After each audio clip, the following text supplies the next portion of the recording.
একজন নারী বনু কাইনুকার বাজারে গিয়েছিলেন তার প্রয়োজনে।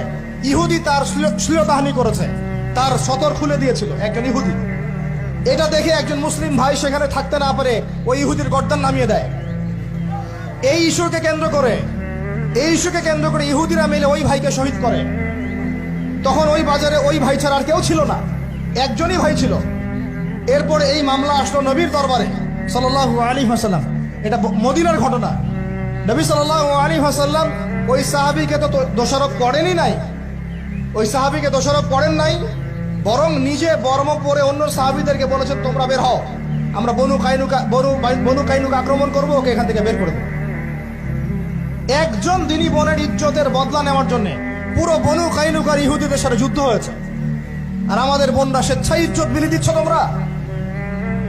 তোমরা হচ্ছে মাটির তলে চলে যাও, তোমাদের বেঁচে থাকার চেয়ে মাটির তলে চলে যাও। তোমরা নিজেরা স্বেচ্ছায় ইজ্জতের বিসর্জন দিচ্ছ।